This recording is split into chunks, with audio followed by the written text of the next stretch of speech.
Cafe finds na naman tayo dito sa aming probinsyudad ng Taguig. Meron nga tayong nadaan ng kakaibang coffee shop dito sa Pae, Barangay Upper Bikutan. Ito ang Kuyako Cafe na nasa gilid lang ng kalsada.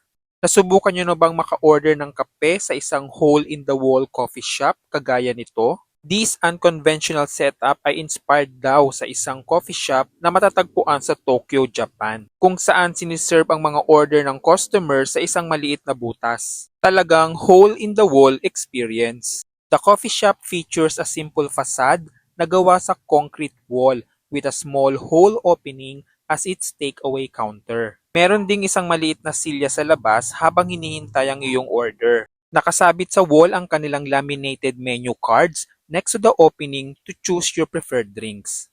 Meron silang hot and iced coffee, meron silang non-iced coffee, frap, refreshers, special coffees, pressed juices at waffle.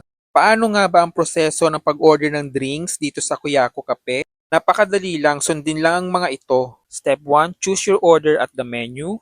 Step 2, take a number na nakalagay sa isang basket. Step 3, give your order to the barista through the hole. Step 4, ang inyong payment. Pwede kayo magbayad ng cash or GCash. 5, listen to your number to be called. And lastly, grab your order and return the number card. Tara at umorder na tayo ng ating kape. Anong name mo? Mark po, Mark. Mark? Okay. Yes. Sige na. Nagawin niyo na yung aking classical coffee. In order this classic latte. Hindi ako nag-matcha ngayon.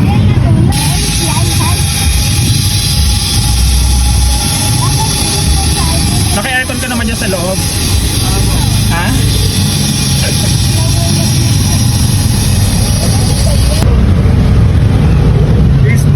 Thank you, Mark. Okay, thank you, Mark. Pupo ako dito bago ako mag-SM. Yeah, thank you. So, iisa lang pala sila ng may-ari ng Cups and Plates by Kuis. Yung napunta ako sa may Lower Bikutan malapit sa next. Meron nga sila ditong nag-iisang silya kung saan pwede kang maupo kung hindi ka naman nagmamadali. At i-enjoy ang in-order mong maiinom. So tamang-tama siya kung ikaw ay paalis pa lang papunta sa iyong pupuntahan or pauwi na galing sa iyong trabaho. Napaka-convenient talaga ng kanilang pwesto dito sa may Pae. Nasa tabi lang sila ng tricyclean. Kabubukas lang pala nila na itong January 2025. Kaya pala hindi ko napapansin.